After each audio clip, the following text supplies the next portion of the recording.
Hello दोस्तों, स्वागत है आप सभी का अपने यूट्यूब चैनल स्टडी चैम्बर में। दोस्तों, आज हम लोग टाइम एंड डिस्टेंस यानी समय और दूरी पढ़ने वाले हैं। ठीक है, तो आइए देखते हैं इस चैप्टर से एग्ज़ाम में कितना क्वेश्चन पूछता है और इस चैप्टर में क्या क्या सवाल बनता है, कैसे बनता है और कैसे प्रश्न एग्ज़ाम में पूछे जाते हैं। ठीक है, तो देखिए, सबसे पहली बात हम करते हैं कि आल एग्ज़ाम में, चाहे कोई भी एग्ज़ाम हो, स्टेट का हो या सेंट्रल का हो, हर एग्ज़ाम में 1 से 2 क्वेश्चन रहता ही रहता है। ठीक है, अभी हाल ही में बिहार बीएसएससी का एग्ज़ाम हुआ था, ग्रेजुएट लेवल हुआ था। आप उसमें भी देखेंगे कि हर शिफ्ट में लगभग 1 से 2 सवाल था ही था। इसके बाद बात करते हैं टाइम एंड डिस्टेंस में क्या क्या हम लोग पढ़ेंगे। तो टाइम एंड डिस्टेंस में 3 चीज़ें पढ़ेंगे हम लोग। एक तो टाइम एंड डिस्टेंस रहेगा, उसके बाद आपका ट्रेन रहेगा, उसके बाद बोट एंड स्ट्रीम रहेगा। ठीक है, टाइम एंड डिस्टेंस ट्रेन का सवाल रहेगा और नाव और धारा का रहेगा इसमें सवाल। ठीक है, तो आइए शुरू करते हैं इसके एक एक कंसेप्ट को। बिल्कुल हम लोग जीरो से स्टार्ट करेंगे, बढ़ते बढ़ते बढ़ते टॉप शिखर तक जाएंगे। ठीक है, बिल्कुल जीरो लेवल से पढ़ेंगे इसको और बेसिक पढ़ने के बाद प्रॉब्लम सॉल्व करेंगे, फिर बहुत मज़ा आएगा दोस्तों। तो धैर्य के साथ आप देखते रहिए, एक एक कंसेप्ट को बिल्कुल जीरो लेवल से पढ़ाएंगे, जो आप 7, 8, 9, 10 से पढ़ते आ रहे हैं। तो चलिए शुरू करते हैं। देखिए दोस्तों, सबसे पहला कंसेप्ट आपको बताते हैं। इसमें छोटे छोटे क्या आता है, फॉर्मूला है, जिसके बिना आप सवाल को नहीं कर सकते हैं, इसलिए उसको देखना बहुत ज़रूरी है। देखिए, पहला फार्मूला के हम बात करते हैं तो डिस्टेंस बराबर होता है वेलोसिटी इंटू टी। ठीक है, उसके बाद दूसरा फार्मूला आपका आता है वेलोसिटी बराबर क्या होता है, डिस्टेंस बटा टी। ठीक, इसके बाद तीसरा फार्मूला आता है टी बराबर डिस्टेंस बटा वेलोसिटी। ठीक है, ई डिस्टेंस है, भी वेलोसिटी है और टी टाइम है। ठीक है, तो डिस्टेंस बराबर आपका क्या होगा, वेलोसिटी इंटू टी। वेलोसिटी बराबर डिस्टेंस बटे टी और टी बराबर क्या होता है, डिस्टेंस बटे वेलोसिटी। इसके बाद देखिए, चौथा फार्मूला आपका v1 गुणे t1 बराबर v2 गुणे t2 होता है। ये फार्मूला हम लोग कब लगाएंगे, जब d1 बराबर d2 रहे, यानी d1 बराबर d2 कहने का मतलब कि दूरी समान रहे, तब इस फार्मूला का हम लोग प्रयोग करेंगे। इसके बाद देखिए अगला कंसेप्ट आपको क्या रहेगा, किलोमीटर प्रति घंटा दिया है। ठीक है, इसको चेंज करना है मीटर प्रति सेकंड में, तो इसमें 5/18 से गुणा कर देंगे। ठीक है, उसके बाद ठीक इसके विपरीत मीटर प्रति सेकंड दिया रहेगा, इसमें 18/5 से गुणा कर देंगे, तो ये क्या हो जाएगा, किलोमीटर प्रति घंटा हो जाएगा। बिल्कुल छोटा छोटा कंसेप्ट है दोस्तों। हम जानते हैं या सोच सकते हैं कि आप 8, 9, 10 से ही इस चीज़ को पढ़ते आ रहे हैं, वही चीज़ मैं दिखा रहा हूँ। ये सब पढ़ने के बाद हम लोग प्रॉब्लम को सॉल्व करेंगे। ठीक है, इसके बाद देखिए दोस्तों, आपको घंटा दिया है। ठीक है, क्या है, घंटा दिया रहेगा, आवर, इसमें 60 से गुना कर दीजिएगा तो क्या बन जाएगा, मिनट बन जाएगा। ठीक है, उसके बाद आपको मिनट दिया रहेगा, इसमें 60 से गुना कर दीजिएगा तो क्या बन जाएगा, सेकंड बन जाएगा। आपको मिनट दिया है, इसमें जब हम 60 से भाग कर देंगे तो क्या बनेगा, ये घंटा बनेगा। उसके बाद देखिए दोस्तों, आपको सेकंड दिया रहेगा और इसमें 60 से भाग करिएगा तो क्या बनेगा, मिनट बनेगा। ठीक है, यहाँ तक तो आप बचपन से पढ़ते आ रहे हैं। कहेंगे सर कि क्या फालतू चीज़ें पढ़ा रहे हैं, बिल्कुल बकवास के, बचपन वाला चीज़ तो हम लोग 8, 9, 10 में ही पढ़ लिए हैं। ठीक है, पढ़ लिए हैं तो थोड़ा धैर्य बनाए रखिए, हम भी पढ़ा देते हैं, देख लीजिए। उसके बाद प्रॉब्लम सॉल्व करेंगे ना, तो इस सब का ज़रूरत पड़ेगा, फिर आप कहेंगे कि बहुत अच्छा सर, बहुत बढ़िया चीज़ बताएं, बिल्कुल मज़ा आ रहा है। ठीक है, तो धैर्य के साथ आप थोड़ा देखते रहिए, थोड़ा देर। उसके बाद देखिए दोस्तों, अगला एक हम कंसेप्ट बता रहे हैं। देखिए एग्जाम में यदि लेट और लेट आएगा एक ही प्रश्न में 2 बार, तो इसको हम घटा देंगे। ठीक है, लेट और लेट का कंसेप्ट देख लीजिए। लेट और लेट प्रश्न में आ जाएगा तो उसको हम क्या करेंगे, घटा देंगे। उसके बाद एक आता है अर्ली और अर्ली, इसको भी घटा देंगे। लेट और लेट रहेगा तो घटाएंगे, अर्ली और अर्ली रहेगा तो घटा देंगे। मतलब शीघ्र, पहले, समय से पहले पहुंच गया। ठीक है, उसके बाद लेट और अर्ली रहेगा, ये जुट जाएगा। उसके बाद अर्ली और लेट रहेगा, ये भी जुट जाएगा। ठीक है, तो इतना पहले आप अपने कॉपी में नोट करिए, फिर उसके बाद हम आगे कंसेप्ट बताते हैं। इसके बाद देखिए दोस्तों, अगला कंसेप्ट हम आपको दिखा रहे हैं। एक मान लीजिए दूरी दे दिया है, ए से बी की बीच की दूरी दिया है। कोई आदमी इधर से x किलोमीटर प्रति घंटा की चाल से गया, दूरी तय करते करते करते यहाँ गया, और इधर से फिर लौट आया y किलोमीटर प्रति घंटा की चाल से। ठीक है, तो इसमें आपसे पूछता है कि एवरेज वेलोसिटी क्या होगा। एवरेज वेलोसिटी क्या होगा? एवरेज वेलोसिटी का मतलब होता है औसत चाल।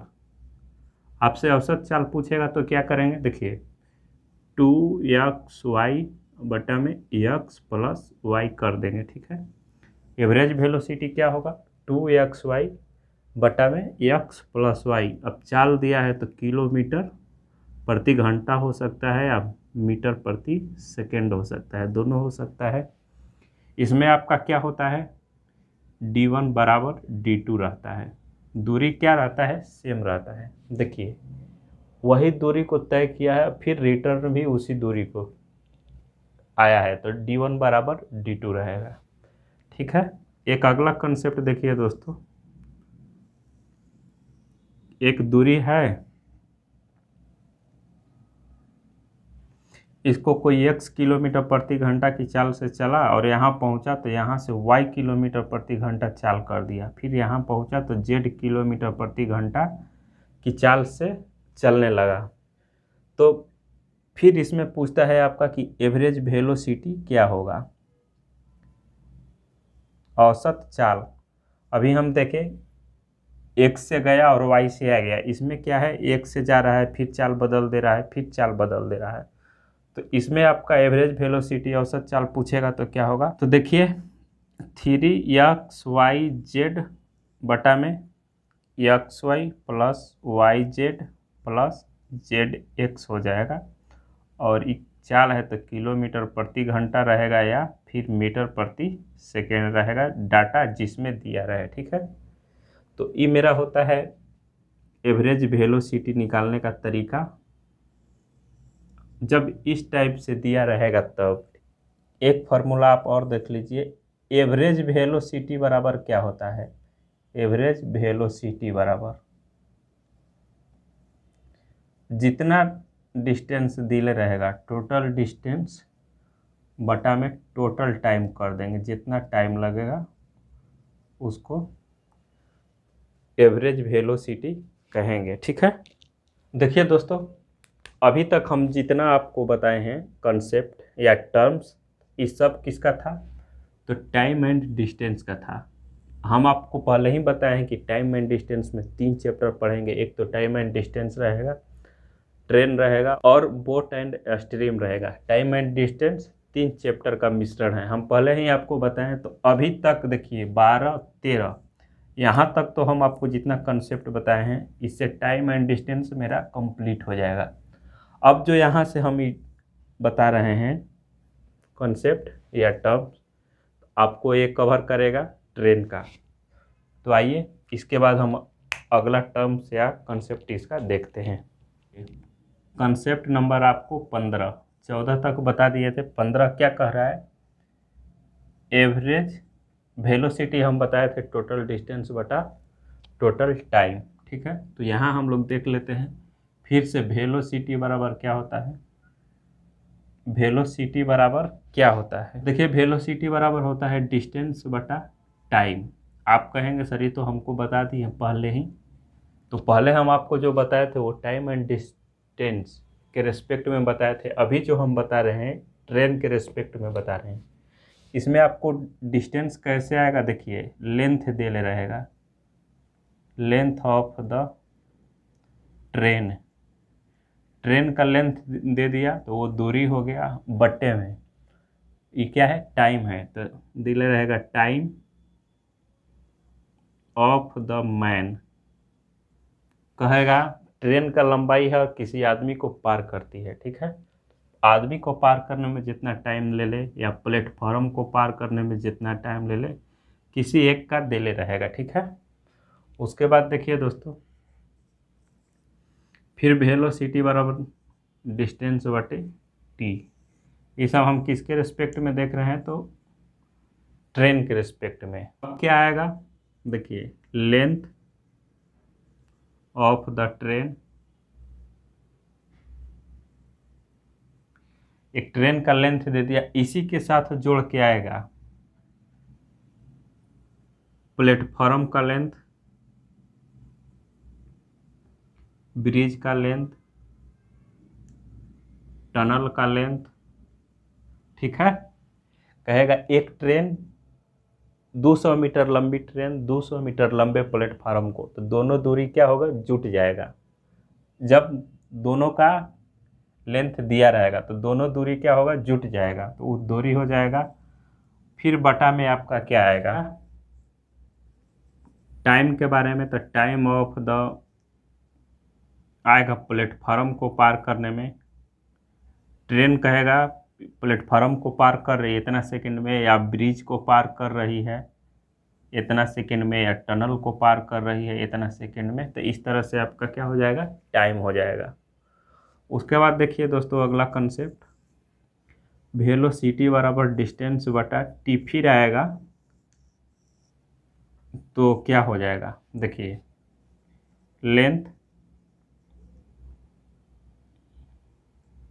Length of the only platform, platform का केवल लंबाई दे ले रहेगा, या ब्रिज का दे ले रहेगा, ठीक है, या टनल का दे ले रहेगा, केवल प्लेटफॉर्म का, ठीक है।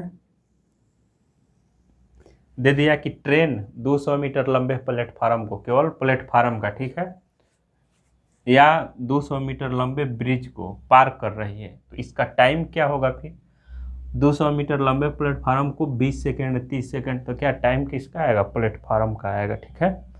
देखिए time of the only platform आएगा, या ओनली ब्रिज आएगा, जिसका दे दे, ठीक है। तो ई वेलोसिटी बराबर मेरा क्या रहा, डिस्टेंस बटे टी। ट्रेन के रेस्पेक्ट में अलग अलग हम बताएं कि केवल ट्रेन का डिस्टेंस दिया है और आदमी को पार कर रही है, प्लेटफार्म को पार कर रही है, या फिर ट्रेन का डिस्टेंस दिया है 200 मीटर लंबी ट्रेन 200 मीटर लंबे प्लेटफार्म को, तो ऐसे भी आता है। या केवल प्लेटफार्म का दे दिया कि 400 मीटर लंबे प्लेटफार्म को एक ट्रेन पार कर रही है, तो उसका टाइम दे देगा और वेलोसिटी फिर ऐसे हम निकाल लेंगे, ठीक है। अब आइए अगला कंसेप्ट आपको दिखाते हैं। इतना तक समझ गए दोस्तों, इतना नोट करिए, फिर हम आपको अगला कंसेप्ट बताते हैं, ठीक है। देखिए दोस्तों इस कंसेप्ट को, बहुत ही प्यारा सा ये कंसेप्ट है। देखिए दो ट्रेन है, एक इस दिशा में जा रही है और एक इस दिशा में जा रही है। मतलब कहने का मतलब ये हुआ कि दोनों एक दूसरे के विपरीत दिशा में जा रही है। ये मान लीजिए D1 दूरी तय कर रही है V1 चाल से, ये D2 दूरी तय कर रही है V2 चाल से।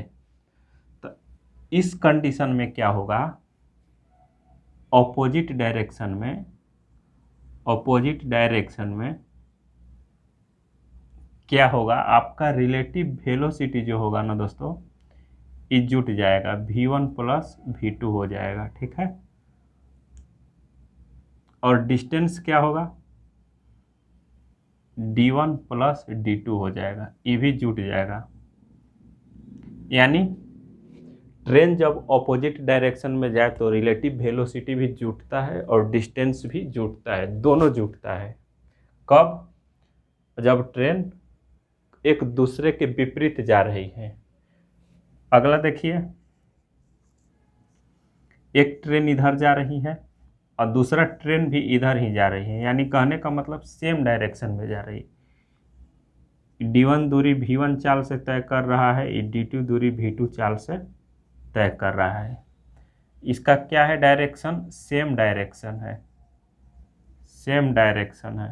तो जब ट्रेन सेम डायरेक्शन में जाएगा तो डिस्टेंस तो जुटेगा ही जुटेगा, चाहे वो अपोजिट हो चाहे सेम डायरेक्शन में हो।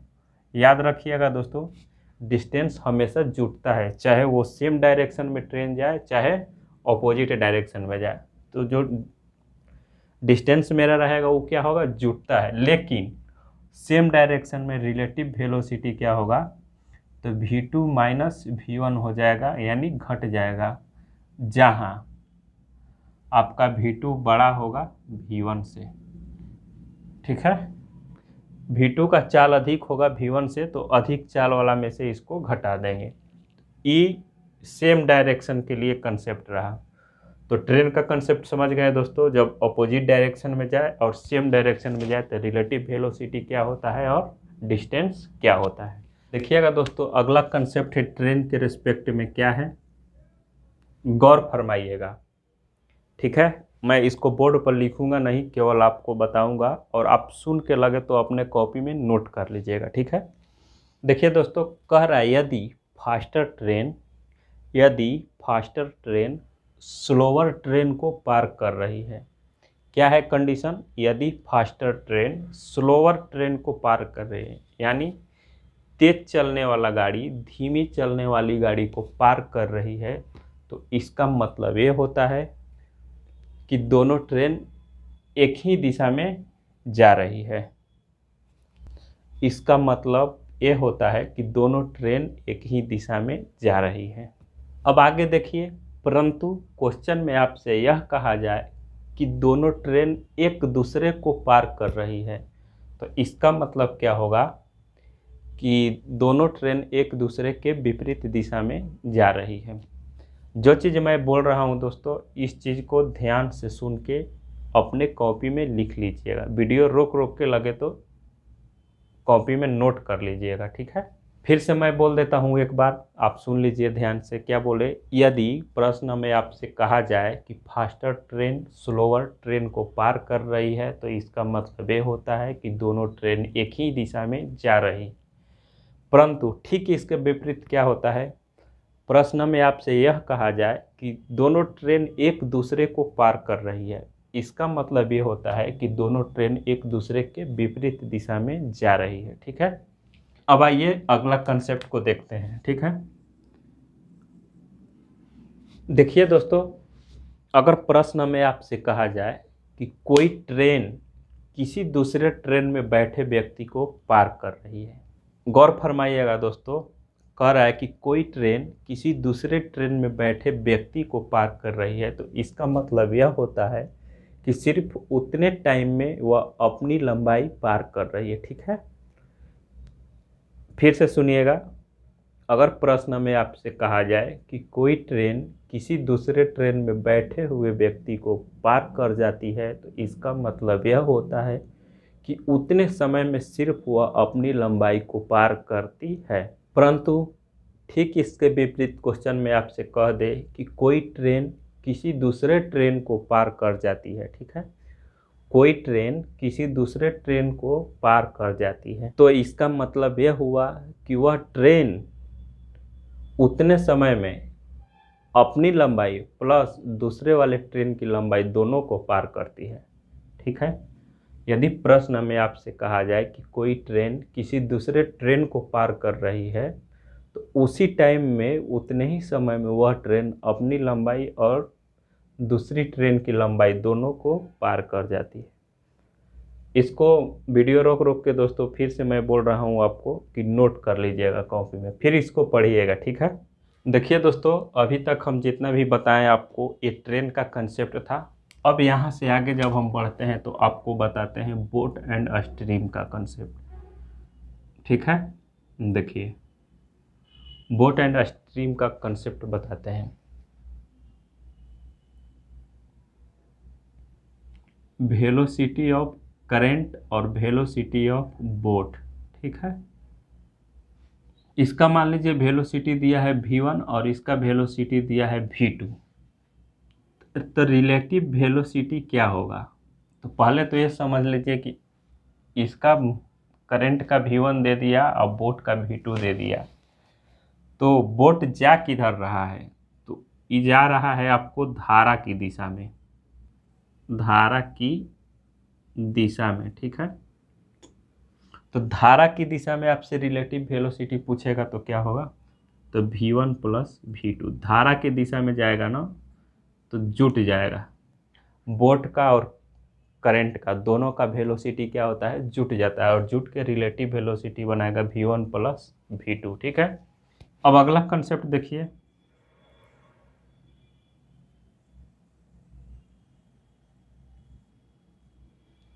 ये क्या हो गया? मेरा धारा हो गया, ठीक है।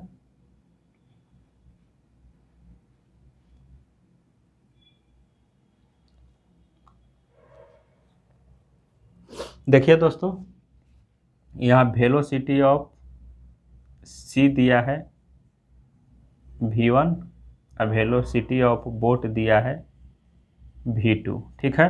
तो अभी हम धारा के दिशा में बताएं, अब देखिए धारा के विपरीत दिशा में, धारा के विपरीत दिशा में, विपरीत दिशा में, धारा के विपरीत दिशा में क्या होगा? Relative velocity v2 minus v1 हो जाएगा, ठीक है। जहां वेलोसिटी ऑफ बोट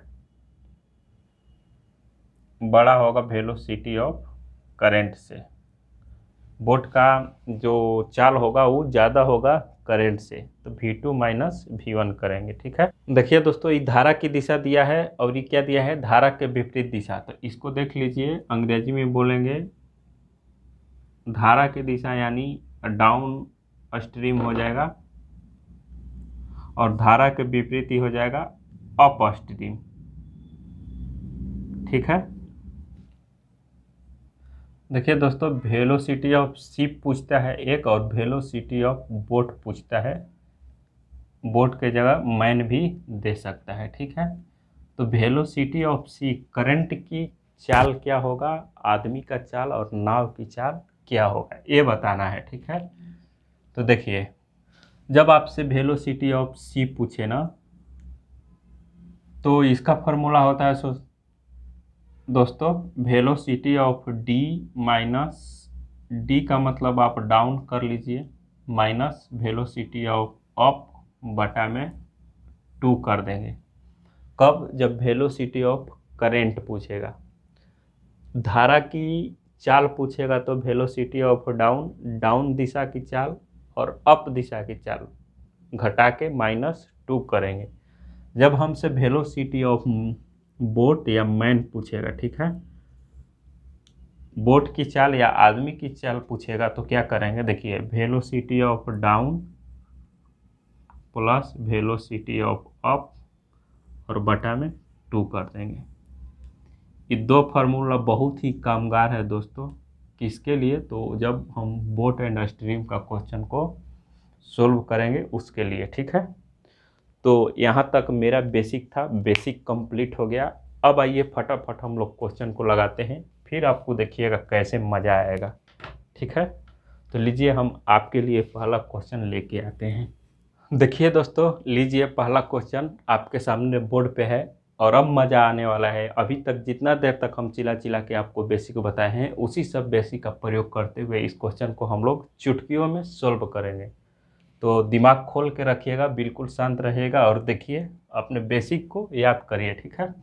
कह रहा है, एक लड़का अपने घर से जब 10 किलोमीटर प्रति घंटा की चाल से चलकर स्कूल जाता है तो वह 7 मिनट पहले पहुंच जाता है।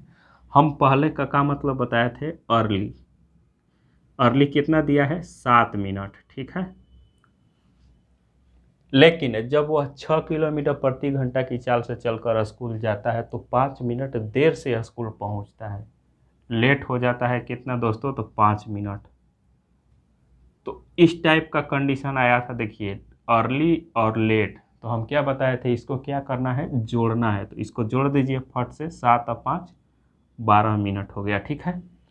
उसके बाद हम दोस्तों बताए थे आपको मिनट दिया रहेगा, तो इसमें 60 से जैसे ही भागा देंगे ये क्या हो जाएगा, घंटा हो जाएगा, ठीक है। तो देखिए यहाँ से आपको क्या दिया है, V1 दिया है 10 किलोमीटर प्रति घंटा और V2 दिया है 6 किलोमीटर प्रति घंटा, ठीक है। तो ये क्या है, इधर टाइम है ना, मिनट, ये सब क्या होता है, टाइम होता है। तो 1/6 माइनस 1/10, हम 1 क्या माने हैं, दूरी, तो डिस्टेंस बटे 4 को क्या बोलते हैं, टाइम। तो इधर टाइम था तो इधर टाइम लिख के हम क्या कर दिए, बराबर कर दिए। अब यहाँ से देखिए दोस्तों, एलसीएम 60 हो गया, इसमें से 10 और 6 में से घटा देंगे तो 4 बचेगा, 10 में से 6 घटा देंगे 4 बचेगा, और इसको कटा देंगे तो 12 5 क्या हो जाएगा, 60 हो जाएगा, ठीक है। तो देखिए ये 5 से कटा देंगे, इसको क्या हो जाएगा 12, और इससे कटा देंगे तो 4 तिहाई 12, दूरी क्या आ गया 3 किलोमीटर। तो कह रहे हैं उसके घर से स्कूल की दूरी क्या है, घर से स्कूल की दूरी कितनी है। क्वेश्चन में देखिए घर से स्कूल की दूरी कितना आ गया, 3 किलोमीटर आ गया। तो देखिए दोस्तों, ये सब हम कंसेप्ट कैसे लगाए और क्वेश्चन को चुटकियों में सोल्व कर दिए। तो मैं उम्मीद करता हूँ कि अभी तक जितना पढ़ाएं आपको समझ में आया होगा, और नहीं भी समझ में आया होगा तो फिर से बोलिएगा दोस्तों, मैं फिर से बेसिक बताऊंगा, उसके बाद ही प्रॉब्लम सोल्व करेंगे, क्योंकि बिना बेसिक के प्रॉब्लम सोल्व करना संभव नहीं है। देखें ना, ये जो अर्ली और लेट का कंसेप्ट बताया आपके पहले ही क्वेश्चन में आ गया। तो आज के लिए दोस्तों बस इतना ही, मिलते हैं अगले क्लास में अगले वीडियो के साथ, तब तक के लिए बाय बाय।